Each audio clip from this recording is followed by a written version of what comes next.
Elections are coming and of course, nandyan ang wide variety of political aspirants. Pero teka, ano nga ba dapat ang basihan when selecting our candidates? I am Quinn. Tara, let's sort it.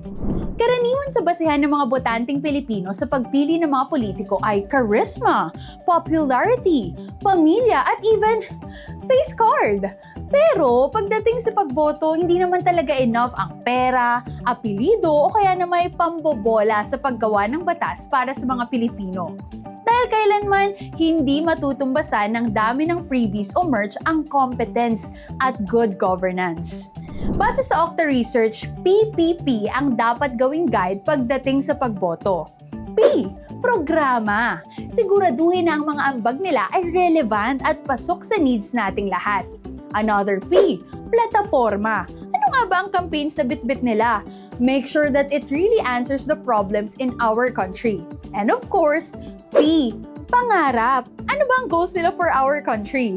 Gusto ba nilang pagyamanin ng Pilipinas o pagyamanin ng sarili? Ikaw, ano bang basihan mo sa pagboto?